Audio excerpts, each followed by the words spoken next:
ಚಿತ್ತಸ್ಯ ಪದೇನ ವಾಚಾಂ ಮಲಂ ಶರೀರಸ್ಯ ಚ ವೈದ್ಯಕೇನ ಯೋಪಾಕರೋತ್ತಂ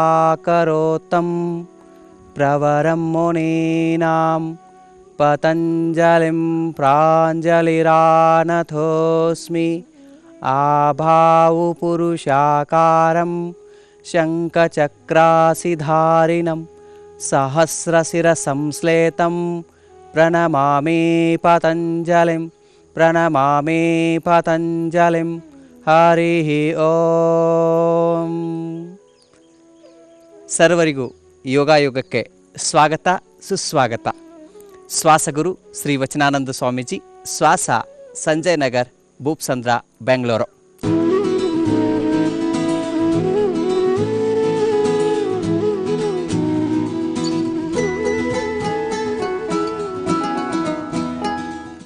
ಬಂಧುಗಳೇ, ಇಂದು ಕೆಲವಾರು ಆಸನಗಳ ಬಗ್ಗೆ ತಿಳಿದುಕೊಳ್ಳೋಣ. ಈ ಒಂದು ಅತ್ಯಂತ ಎತ್ತರವಾದ ಬೆಟ್ಟದ ಮೇಲೆ ನಾವು ಇದ್ದೇವೆ. ಬೆಟ್ಟದ ಮೇಲೊಂದು ಮನೆಯ ಮಾಡಿ ಮೃಗಗಳಿಗೆ ಅಂಜಿದಡೆಂತಯ್ಯ ಅಂತ ಅಕ್ಕಮಹಾದೇವರು ಹೇಳ್ತಾರೆ. ನಾವು ಬೆಟ್ಟದಲ್ಲಿರೋದರಿಂದ ಬೆಟ್ಟದಲ್ಲಿ ನಾವು ಏನೇ ಮನೆ ಮಾಡಬೇಕಾದ್ರೆ ಇಲ್ಲಿ ಸಹಜವಾಗಿಯೇ ಮೃಗಗಳಿರ್ತವೆ, ಕರಡುಗಳಿರ್ತವೆ, ಚಿರತೆಗಳಿರ್ತವೆ, ಹುಲಿಗಳಿರ್ತವೆ, ಸಿಂಹಗಳಿರ್ತವೆ. ಬೆಟ್ಟದ ಮೇಲೆ ಒಂದು ಮನೆ ಮಾಡಿವಿ ಅಂತ ಹೇಳಿ ನಿರ್ಧಾರ ಮಾಡಿದ ತಕ್ಷಣವೇ ಮೃಗಗಳಿರುವೆ, ಅವುಗಳನ್ನ ಫೇಸ್ ಮಾಡಲಿಕ್ಕೆ ನಾವು ರೆಡಿಯಾಗಿರಬೇಕು. ಕೊನೆಗೆ ಅಕ್ಕಮಹಾದೇವರು ಹೇಳ್ತಾರೆ, ಲೋಕದೊಳಗೆ ಹುಟ್ಟಿದ ಬಳಿಕ ಸ್ತುತಿ ನಿಂದೆಗಳು ಬಂದರೆ ಮನದಲ್ಲಿ ಕೋಪವ ತಾಳದೆ ಸಮಾಧಾನಿಯಾಗಿರಬೇಕು ಚನ್ನಮಲ್ಲಿಕಾರ್ಜುನ.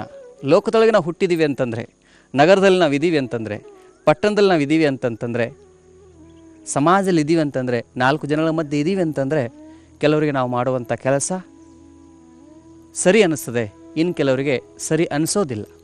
ಅವರವರ ಭಾವಕ್ಕೆ ಅವರವರು.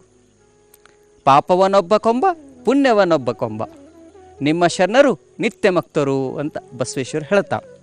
ಹಾಗೆಯೇ ನಾವು ಸಮಾಜದಲ್ಲಿದ್ದಾಗ ಈ ರೀತಿ ಅವಮಾನ ಮಾಡ್ತಾರೆ, ಸನ್ಮಾನ ಮಾಡ್ತಾರೆ.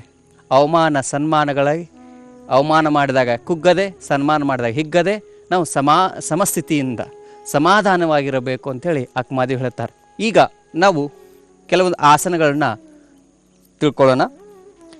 ಕೈಗಳನ್ನು ಶರೀರದ ಅಕ್ಕಪಕ್ಕ ಇಟ್ಕೊಳ್ಳಿ, ಹೀಗೆ ನೇರವಾಗಿ ನಿಂತ್ಕೊಳ್ಳಿ. ಎಲ್ಲಕ್ಕಿಂತ ಮುಖ್ಯವಾಗಿ ಪ್ರಾಣಾಯಾಮವನ್ನು ಅಭ್ಯಾಸ ಮಾಡೋಣ. ಭಸ್ತ್ರಿಕಾ ಪ್ರಾಣಾಯಾಮ. ಎಡ ಮೂಗಿನ ಹೊಳೆಯನ್ನು ಮುಚ್ಕೊಳ್ಳಿ, ಬಲಗೈಯನ್ನು ಮೇಲೆ ತೆಗೆದುಕೊಳ್ಳಿ.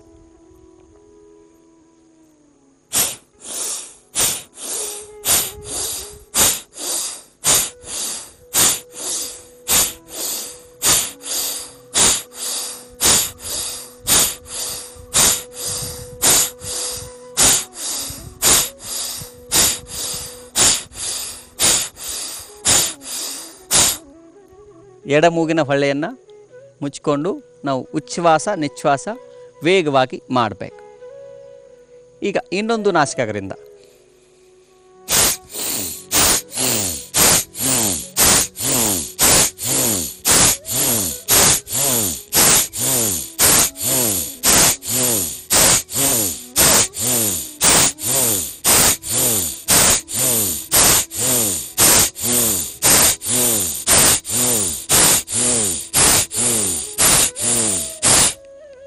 ಇದು ಸೈನಸೈಟಿಸ್ ಸಮಸ್ಯೆಯನ್ನು ಸಂಪೂರ್ಣವಾಗಿ ನಿರ್ಮೂಲನೆ ಮಾಡುತ್ತೆ. ತಲೆನೋವಿನ ಸಮಸ್ಯೆ ಮತ್ತು ನಿಮ್ಮ ಕಣ್ಣಿನ ಸಮಸ್ಯೆ ಇದ್ದರೆ, ಅನೇಕರಿಗೆ ಕಣ್ಣು ಸರಿಯಾಗಿ ಕಾಣೋದಿಲ್ಲ, ಸಮೀಪ ದೃಷ್ಟಿ ದೋಷ, ದೂರ ದೃಷ್ಟಿ ದೋಷ ಇರ್ತದೆ. ಇದೊಂದು. ಎಲ್ಲಕ್ಕಿಂತ ಮುಖ್ಯವಾಗಿ ನಮ್ಮ ದೇಹದ ಕೊಬ್ಬನ್ನು, ನಮ್ಮ ದೇಹದಲ್ಲಿರುವಂತಹ ಅನ್ವಾಂಟೆಡ್ ಕೊಬ್ಬನ್ನು ಕರಗಿಸ್ತದೆ. ವಿಶೇಷವಾಗಿ ಬ್ಯಾಡ್ ಕೊಲೆಸ್ಟ್ರಾಲ್. 2 ಥರ ಕೊಲೆಸ್ಟ್ರಾಲ್ ಇರ್ತದೆ. ಒಂದು ಉತ್ತಮವಾಗಿರುವಂಥ ಕೊಬ್ಬು, ಇನ್ನೊಂದು ಉತ್ತಮವಲ್ಲದ ಕೊಬ್ಬು. ಉತ್ತಮವಾಗಿರುವಂಥ ಕೊಬ್ಬಿಗೆ ನಾವು HDL ಅಂತ ಕರೀತಾರೆ, ಹೈ ಡೆನ್ಸಿಟಿ ಲಿಪೋಪ್ರೋಟೀನ್.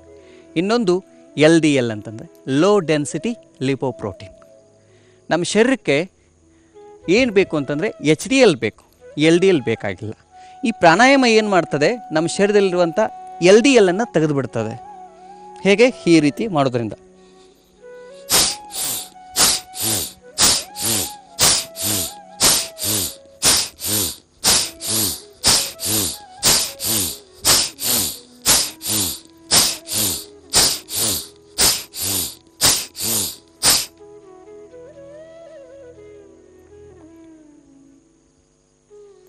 ಆದರೆ ಅಧಿಕ ರಕ್ತದೊತ್ತಡ ಸಮಸ್ಯೆ ಇದ್ದರೆ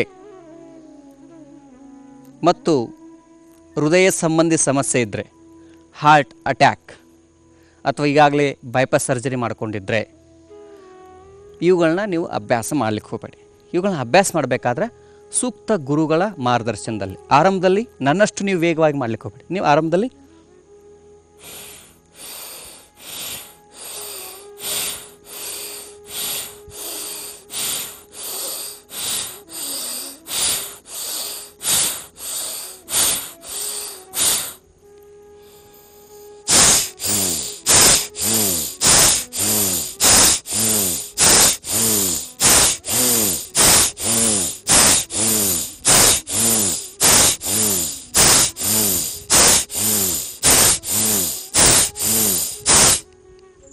ಹೀಗೆ ನೀವು ಆರಂಭದಲ್ಲಿ ಅಭ್ಯಾಸ ಮಾಡಿ ನಿಧಾನವಾಗಿ ಅದನ್ನು ಹಿಗ್ಗಿಸ್ತಾ ಹೋಗ್ತಾ ಹೋಗಬೇಕು. ಉಸಿರು ತೆಗೆದುಕೊಂಡಾಗ ಉಸಿರು ಬಿಟ್ಟಾಗ ಬಾಯಿ ಮುಚ್ಕೊಂಡಿರಬೇಕು. ನಾಲಿಗೆಯನ್ನು ಸಾಧ್ಯ ಆದರೆ ಒಳಮುಖ ಮಡ್ಚ್ಕೊಳ್ಳಿ ಒಳಗಡೆ. ಇದನ್ನು ನಿರಂತರವಾಗಿ ಮಾಡೋದರಿಂದ ಇದಕ್ಕೆ ಖೇಸರಿ ಮುದ್ರೆ ಅಂತ ಕರೀತಾರೆ. ಈ ನಾಲಿಗೆ ಏನಿದೆ, ನಾಲಿಗೆ ಇದನ್ನು ಒಳಗಡೆ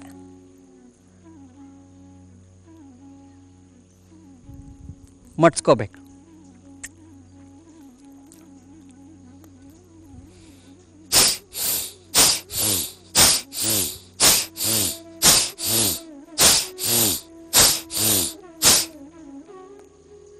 ಇದಕ್ಕೆ ಖೇಸರಿ ಮುದ್ರೆ ಅಂತ ಕರೀತಾರೆ. ಇನ್ನು ಈ ಭಸ್ತ್ರಿಕೆ ಆದಮೇಲೆ ಇನ್ನೊಂದು ಭಾಳ ಎಫೆಕ್ಟ್ ಆಗಿರುವಂಥದ್ದು ಸಿಂಹಗರ್ಜನೆ ಅಂತ. ಈ ರೀತಿ ನಾಲ್ಗೆನ ತೆಗಿಬೇಕು.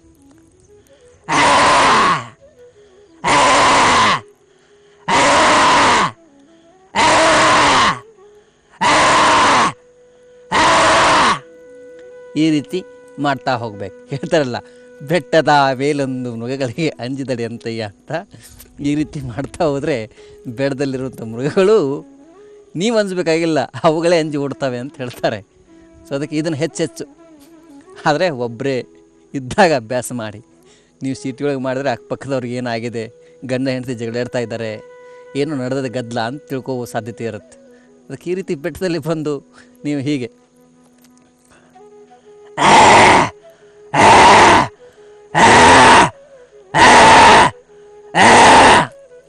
ಇದರಿಂದ ಏನಾಗುತ್ತೆ, ನಿಮ್ಮ ಶರೀರದಲ್ಲಿರುವಂಥ ಟಾಕ್ಸಿನ್ಸ್, ಕಾರ್ಬನ್ ಡೈಆಕ್ಸೈಡ್ ಹೊರಹೋಗ್ತದೆ. ಇನ್ನೊಂದು, ನಿಮಗೆ ಕಫ ಬರೋದಿಲ್ಲ. ಭಾಳ ಜನ ಕಫ ಬರ್ತದೆ, ಮಾತನಾಡಲಿಕ್ಕೆ ಆಗೋದಿಲ್ಲ, ಗುಕ್ಕಿನ ಸಮಸ್ಯೆ ಇರ್ತದೆ.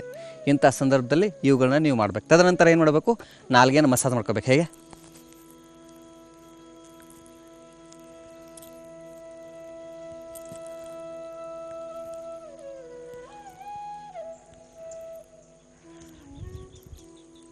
ಅಂದರೆ ಹಾಲನ್ನು ಕರಿತಿರಲ್ಲ ಹಾಗೆ ರೀತಿ ಈ ಕಿರ್ನಾಲ್ಗೆ ಇರುತ್ತೆ ನಿಧಾನವಾಗಿ. ಆಮೇಲೆ ಇದಕ್ಕೆ ಜೀವ ಸಂಚಲನ ಅಂತ ಕರೀತಾರೆ, ಜೀವ ಮರ್ದನ ಅಂತ ಕರೀತಾರೆ, ಟಂಗ್ ಮಸಾಜ್.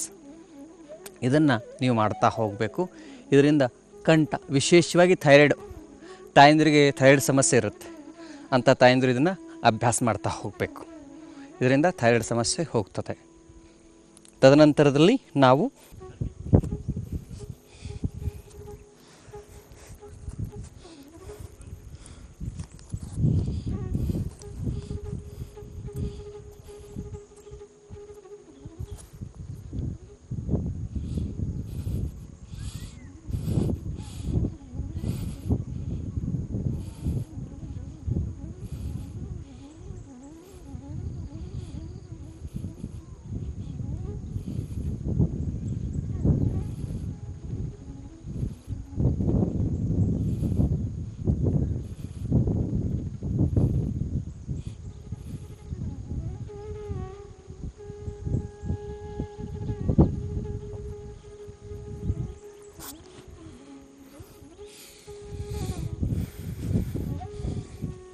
ಈ ರೀತಿಯೂ ಅಭ್ಯಾಸ ಮಾಡ್ತಾ ಹೋಗಬೇಕು. ಇದಕ್ಕೇನು ಕರೀತಾರೆ, ಹೆಡ್ ಸ್ಟ್ಯಾಂಡ್ ಅಂತ ಕರೀತಾರೆ. ತಲೆ ಮೇಲೆ ನಿಂತ್ಕೊಳ್ಳೋದನ್ನು ಅಭ್ಯಾಸ ಮಾಡಬೇಕು. ಇದು ಆರೋಗ್ಯ ದೃಷ್ಟಿಯಿಂದ ಕೂಡ ಭಾಳ ಒಳ್ಳೆಯದು. ನಾವು ಭಸ್ತ್ರಿಕೆ ಮಾಡಿದಾಗ ಹೆಚ್ಚಿನ ರಕ್ತ ತಲೆಗಡೆ ಹೋಗಿರ್ತದೆ. ಇನ್ನು ಒಂದು ರೀತಿ ತಲೆಗೆ ರಕ್ತ ಹೋಗಬೇಕು ಅಂತಂದರೆ ನೀವು ಇನ್ವರ್ಟೆಡ್ ಪೋಸ್ಚರ್ಸ್ ಅಂದರೆ ತಲೆ ಕೆಳಗಡೆ ಇರಬೇಕು, ಕಾಲುಗಳ ಮೇಲೆ ಇರುವಂಥ ಆಸನಗಳು ಮಾಡ್ತಾ ಹೋದರೆ ಅವುಗಳು ಇನ್ವರ್ಟೆಡ್ ಪೋಸ್ಚರ್ ಅಂತ ಕರೀತಾರೆ ಅಂತ ಹೇಳ್ತಾ ಈ ದಿನದ ಕಾರ್ಯಕ್ರಮ ಮುಗಿಸ್ತಾ ಇದ್ದೀನಿ. ಎಲ್ಲರಿಗೂ ನಮಸ್ಕಾರಗಳು.